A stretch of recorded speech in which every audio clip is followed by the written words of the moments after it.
welcome. And thank you for tuning in to the Juras-Sick Park cast, the Jurassic Park podcast where guests chat with me about Michael Crichton's 1990 novel, Jurassic Park. And also Not That Too.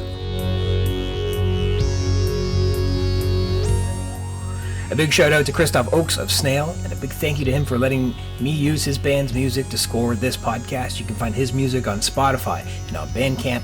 Today's intro is from the song T-Shirts, and our outro is Death of a Dream, and both are from his debut album called Snale.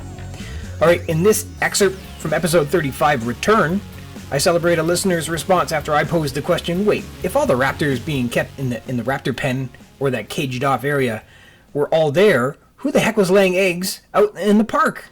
I first posed the question with my guest Dan Rose in episode 28. So the next part here was Velociraptors. What was actually in the movie, it's the scene called Life Found Away. So the stegosaur in the novel also informs the scene in the film Life Found Away. The egg discovery happens well after Grant and the kids run and escape the T-Rex and fall out of the tree and commune with the Brachiosaurus, and Grant stumbles upon the nest.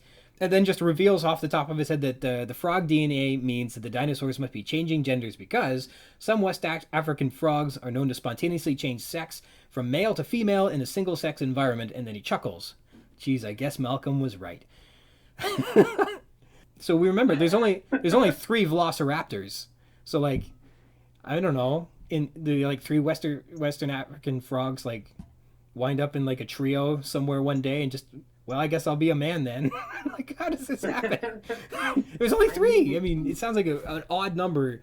It would be different if you had like a whole bunch of like, well, I guess somebody's got to be a man around here, but it's so bizarre that there's. What if there were only 2? Would one be like, well, I guess I'll just spontaneously change gender? One of us has to do it. Yeah. One of us has to do it. Might as well. In the novel, there are 8 raptors. None are dead. And in fact, Hammond has specifically rejected requests to have the animals destroyed. And the 8 of them are in the raptor holding pen, which is a fenced-off area. And in the novel, we learn that the raptors were in the park environment until one got out, killed 2 construction workers, and maimed a 3rd. And that was the backhoe incident. That was said to be in January. So this novel occurs in August, and so for 8 months, the novel raptors have been in the raptor holding pen, fitted with extra electronic sensors, so the park is prepared for the next time they escape, which is written as basically inevitable because they're natural cage makers. So the novels have lived in the park for years, and they were breeding and nesting, and apparently doing all of this nocturnally, beyond the observations of the vets and the feeders and the handlers and all the staff members. Nobody realized these raptors were breeding. It reached a population of 38 in the book, plus a couple that were on a boat heading to the mainland who wouldn't have been tabulated in the inventory scan. So these raptors were like basically reproducing like gremlins. In the movie, there's only 3 of them, and they're in that pen. But somehow one of those 3, probably not the big one because it's still a clever girl. So the big one can't be the boy. Spontaneously changes from female to male and then lays an egg under a tree. Yeah, like that is a question of like, you know, like the electrical fences went down. Mm-hmm. But the actual like, you know, concrete like container they were in didn't go down. No. So like there's no reason for them to still have escaped. Like it wasn't just like an electrical fence, and then as soon as the electrical fence is off, like they can just break through it. So like it's a real tough part of the movie where it's exciting, it's thrilling, it's consequential, it validates what Malcolm was talking about.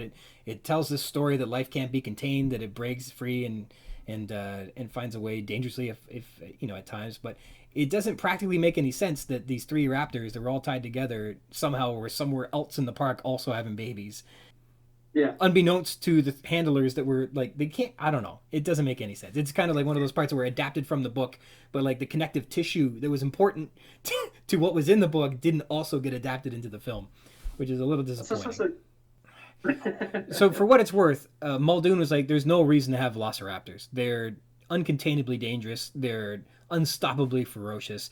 And they're like, well also, okay. Like, nobody's visiting them. Yeah. Like, nobody's seeing them. That's like, right. They're in this little container for safety. Like, you don't, they're not part of the park. Mm-hmm. Nobody's going to the raptor enclosure. And you fans came up big, including a response from Drew, who joined the show to share his perspective, and it makes so much more sense now. Check this out. So speaking of all of the movie and everything and the podcast and the dinosaurs, Drew is here on this show because he listened to episode 23, Control, with my great guest Dan Rose, and we were stuck on the ridiculous concept that 3 raptors in the raptor pen had somehow spontaneously changed gender, mated, escaped the raptor pen, laid a bunch of eggs, and then went back into the raptor pen just so that Grant could find the eggs and proclaim that Malcolm was right, life found a way, and give us a tagline that floats the believability of 5 more ridiculous movies. And my interpretation of all of that makes it sound so contrived. And that's because I'm tainted, I think, by nostalgia. I cannot separate my interpretations of the movie from my preteen first impressions. I'm horribly, irredeemably corrupted by my childhood nostalgia for the film, and envisioning it with fresh eyes is incredibly difficult. And this is why I welcomed Drew to join the show, because there is so much I cannot see, and he's come to shed the light. So, Drew, shine on, man. Why are the raptor eggs out in the wild far more believable than I could have ever hoped to understand? That is a interesting thing that we really have to straddle the line between what's canon, what's movie canon, book canon, and even fan-made canon as we try to piece everything all together, because a lot of these insinuations from the movie, because they had to pare things down. And well, actually, let's start with the raptor pen itself, if you wouldn't mind, because that's the very first thing we see in the movie. So in the movie, we see the crate being loaded into the pen itself. You see everyone standing around, and what you see is just a cement slab and a giant structure next to it. Now, if you think about the size of the animals, and even one in there would be kind of crowded, so why would they have an exhibit of these dangerous creatures in a really small, confined location? So my reading of that was that's just a temporary holding location for these animals that were potentially in another pen somewhere else out in the park. Then later on, when the guests arrived to that same holding area, they're said that the big one killed all but 2 of the others. So we know there's 3 in there, and there were more raptors later on. So it would not make, or earlier, so it would not make any sense for them to hold however many raptors they had at the time. In the book, it said there were 8. So you can't have 8 raptors in there. They had to bring them in from somewhere else. So for tourism purposes, it doesn't make sense to have, essentially, you can't see them in there from the top. So it doesn't make sense to have a exhibit right there of the most dangerous creatures in the park. So at the time, they had to have been in a different fence area. So a temporary location like that for not just raptors, but any animals that would need their enclosures fixed, I would assume, would be brought there, and then their fence locations, whatever, fixed, and then the animals brought back to their holding area now.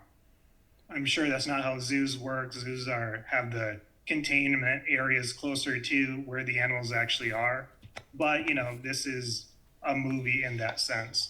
And that goes on with the book as well, because in the book, they hit a chain link fence that's electrocuted, but that is still within a very close proximity to where the visitor center actually is.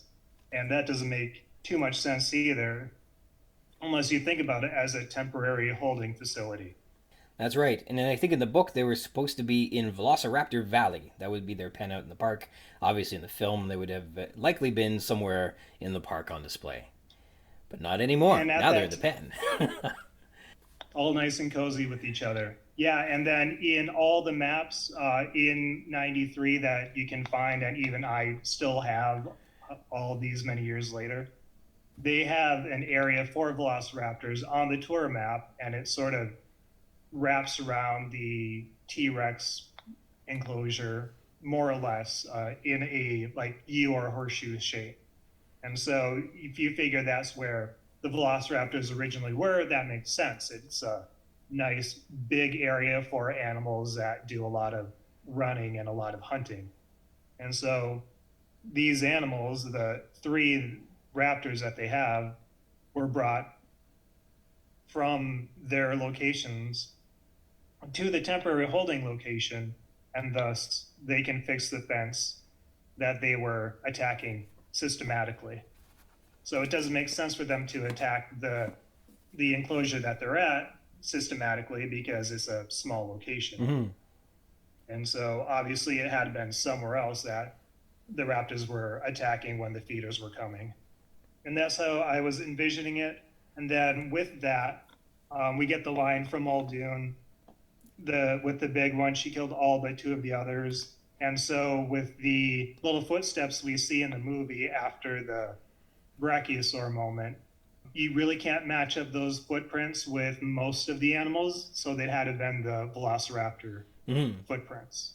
At least that's how I was reading, especially when you take a look at them. And again, a lot of this in the movie has to be inferred because we don't have any of this all spelled out. And so that goes to whether or not this is just a fan-made explanation, if this is what the filmmakers and Spielberg were going for. I suppose we could ask, but as far as I know, this is the most plausible way of all this happening. Then we get down to who laid the eggs that hatched and the timeline of everything hatching.